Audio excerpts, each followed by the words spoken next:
Hey there everybody, Eric from Outer Limitless coming at you today with another knife video. Now every now and then I'm able to get my hands on a product that has me totally excited, something that I'm really looking forward to using, and in this particular case I'm talking about the Knv2 in VG10 from JaktKit.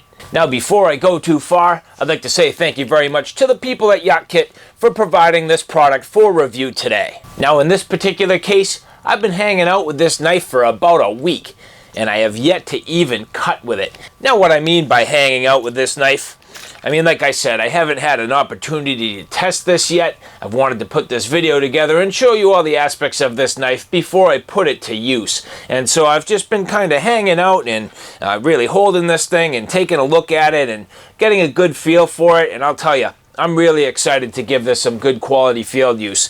This has a nice ergonomic handle, a great size, a beautifully crafted and polished blade. It's actually kind of a satin finish, but very nicely done. Has a good weight to it and that VG10 Cobalt steel. And overall, I think this is going to be an excellent performer. So if you'd like to see more about this Knv2 in VG10 Cobalt from JaktKit, stay tuned. Hold on, time out. That intro didn't do this knife any justice. I just got in from doing my field testing, and all I have to say is this knife is awesome. Don't go away.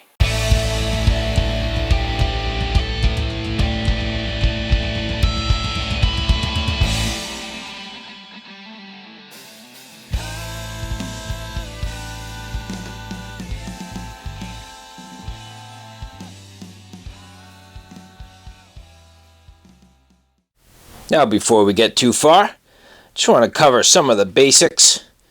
As you can see here, this has an overall blade length of roughly 4.5 inches with an actual cutting edge closer to 4.25.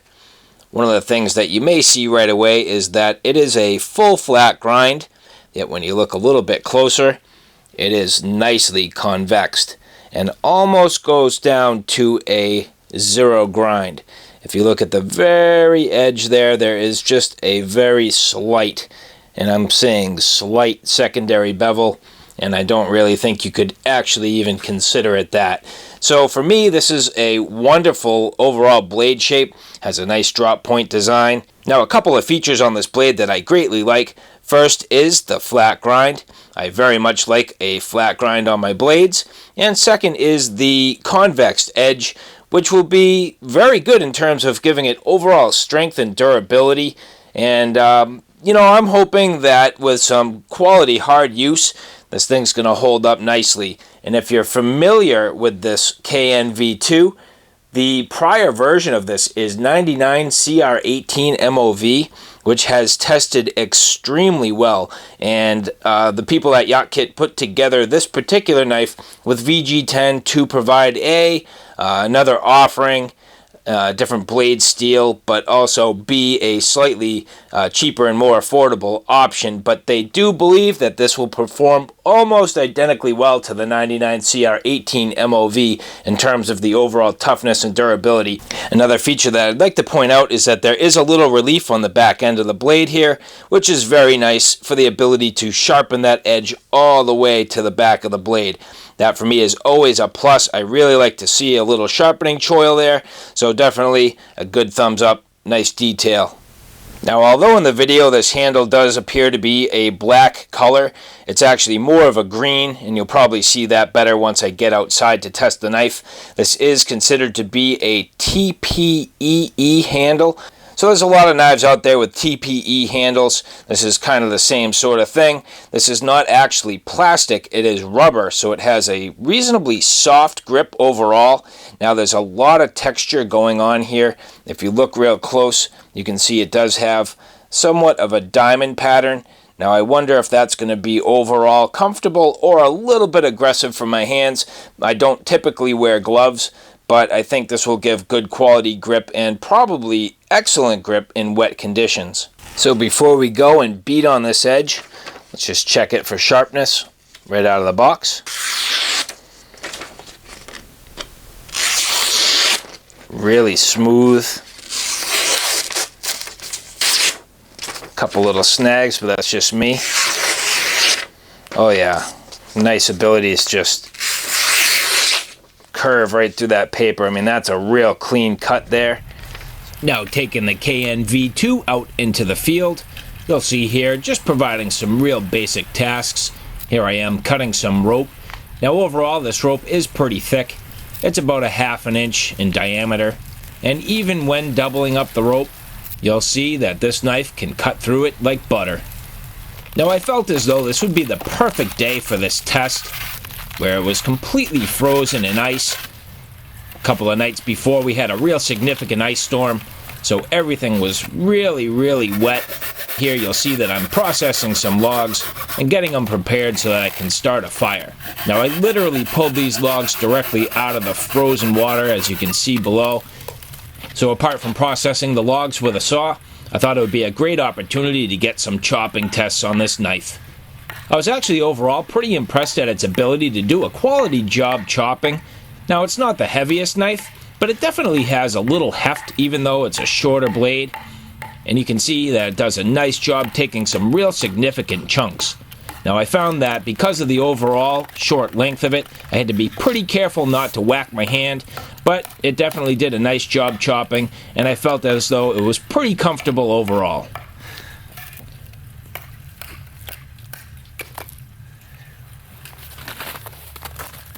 Taking a real quick look to inspect the blade, make sure there's no damage. Absolutely flawless. For me, one of my favorite ways of processing wood for a fire is with batoning. Here you'll see that this Knv2 does an excellent job processing this wood, batoning right down and through with ease. This knife does a great job splitting the wood and blowing the two halves apart. It never got stuck at any point. Now the only thing that is a little bit of a drawback, and that's just typical of a knife of this size, you can't span logs that are very wide. But this is definitely suitable to get you good quality kindling and tinder prepared for this fire.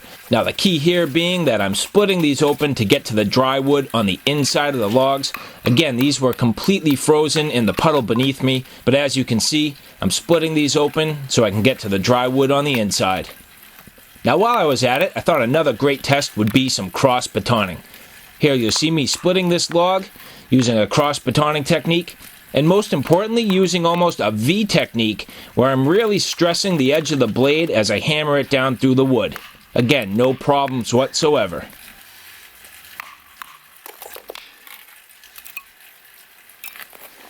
Continuing to process my wood, I did a lot more batoning, splitting down a good amount of work trying to get me some nice small pieces.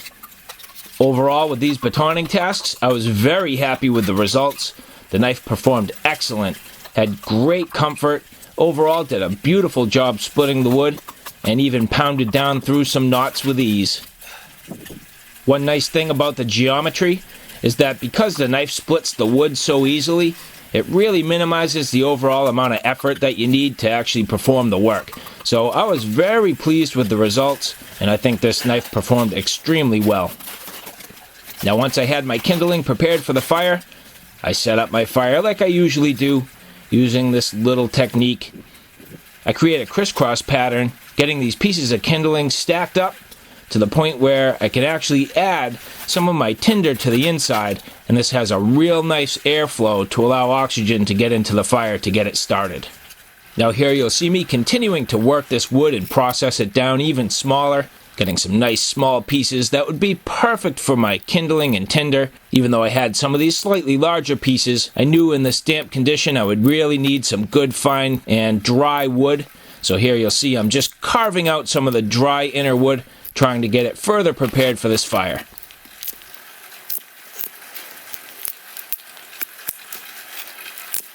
Now if you take a listen to the bite on this knife, it does a great job getting right down through the wood.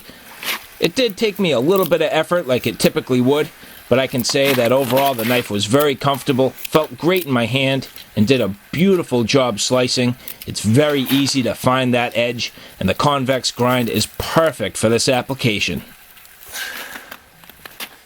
Even with that TPEE handle having a diamond pattern, I thought it was going to be just a little bit rough, But it was great. Overall, had excellent grip, felt comfortable in the hand, and I was able to get a real good solid grip on the knife and do some work for a pretty good amount of time.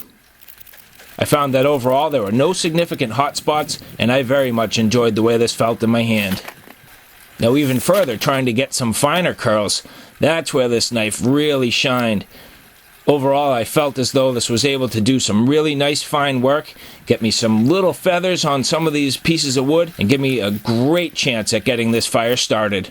This grind angle is almost perfect. I was able to find it with every single task I had to do. It's a very intuitive knife, feels excellent in the hand, and is real easy to find that perfect angle on every task. Now even though I was slicing down onto this frozen log and pretty much using it like a cutting board, it didn't do any damage to the edge, and overall, at the end of this, the edge is just about as sharp as it was when I began. Now here you'll see I have a nice little piece of fat wood. I knew I was going to have a hard time getting this fire started, so I did bring a piece of fat wood with me, and in this particular case I'm just getting some nice fine curls just so that I can get this fire caught with ease and hopefully getting this fire to take off and burn real nice.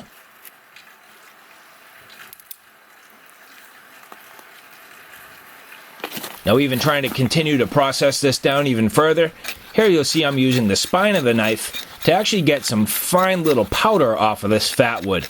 Now the one thing about this knife that I think could use a little bit of improvement is that the spine is not extremely sharp. It is definitely suitable to do some scraping, but I found as though it had a slightly rounded edge and it made it a little more difficult to do some scraping tasks. But as you can see over time, I was able to get some very useful fine shavings off of this with the spine of the knife, and it certainly did its job helping me to get this fire started. Now continuing to gather some tinder, here you see I found some nice grass that's basically up and out of the snow. It did have just a touch of moisture, but at the same time it was pretty much dry and dead, so I knew this would give me a good opportunity to get the fire started. So I used the knife to help me harvest a bunch of this and further prepare my fire. So after I've built my base of the fire, I like to use this grass kind of like a nest to hold all the rest of my tinder in place. I take wood shavings that are nice and dry from the inside of the wood and place them right on top of the nest. And you'll see I also strategically placed a piece of fat wood so I can get it started right in the middle of that nest. I also assembled a small little bundle of the grass so that I could put the fat wood shavings in it to allow me to get some sparks off a ferro rod and get this fire started. So in a similar fashion, I used the spine of the knife to create the sparks. It did do a mighty fine job striking the ferro rod. But as I mentioned before, I think if the knife was just a touch sharper on the spine, it would have made it a little bit easier. But overall, satisfactory results.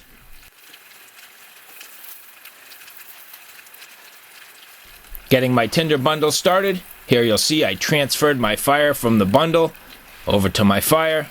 It took a little bit of effort, but it went ultimately perfectly fine.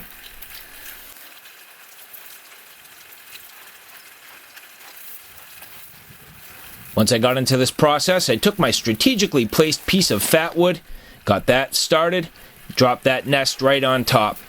That's pretty much the trick to getting this going.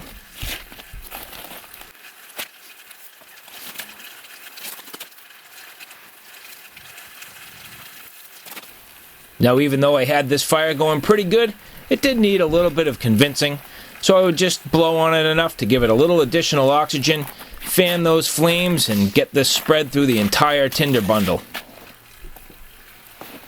The key of the crisscross design beneath really allows me to get a good amount of oxygen flow beneath the fire to keep this thing fueled and get it nice and hot. Adding the additional little pieces of kindling I have and processing a little more as I was going basically ensured I was able to continuously fuel this fire.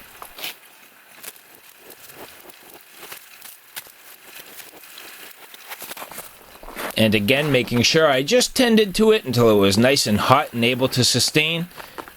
Took me just a little bit of extra work, a little bit of convincing, a little bit of oxygen, but overall, voila! A good quality sustained flame. Thank you to the work of the Knv2.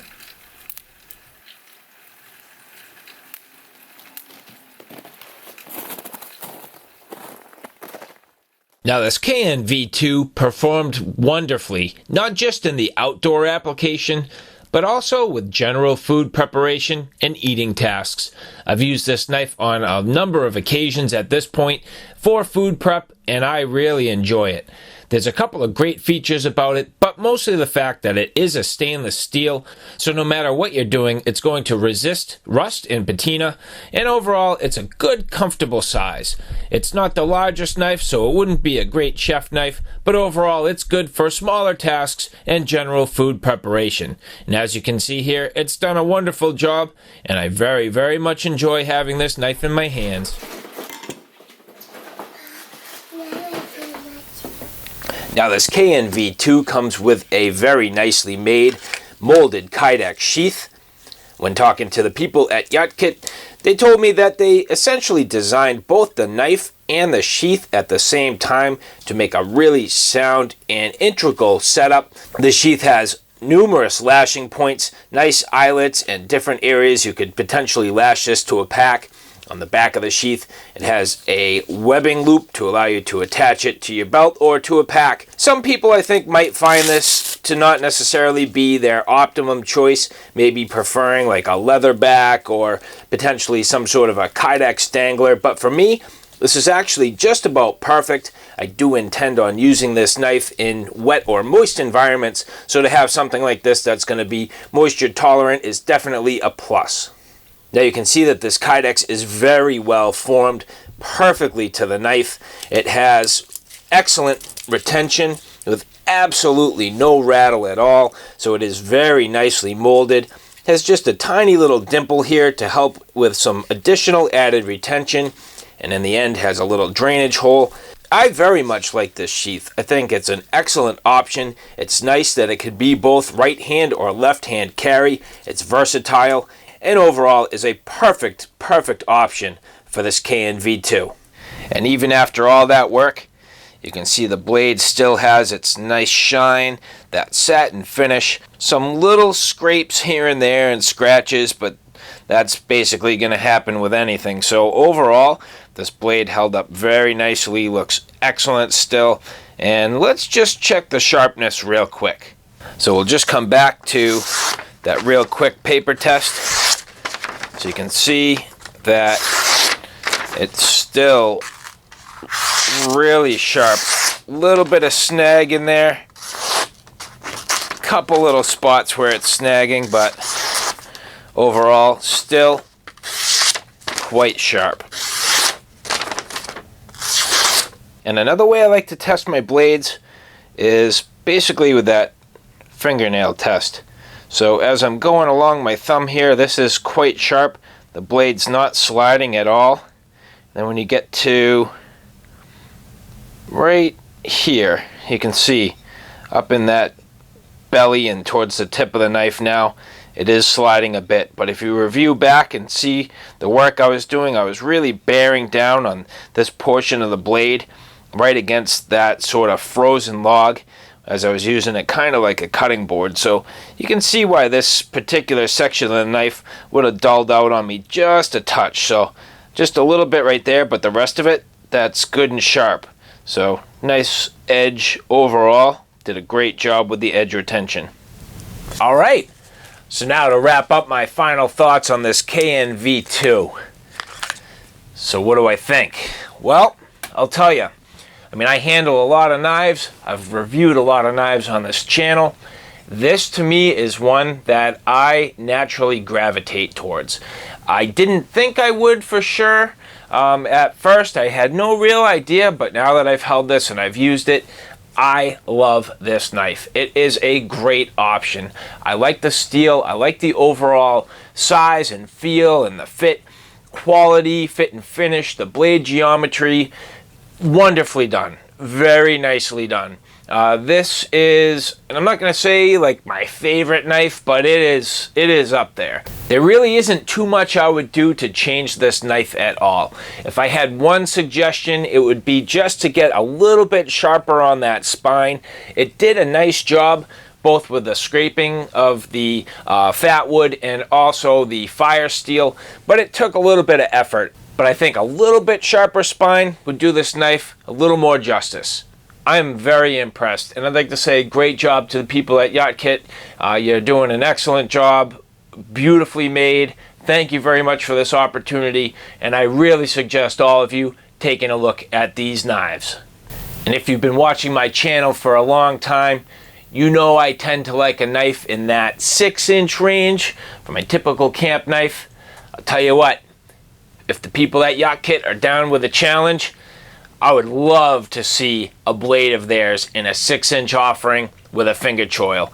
Overall, I think this is a nice size, but I would be really intrigued to see them get into a slightly larger camp knife. So alright guys, thanks for stopping by. I hope you like what you saw. I hope you found it a little bit informative. If you like what you saw, please like, share, and subscribe. And as always, thanks for stopping by. Take care now. I'll see you soon.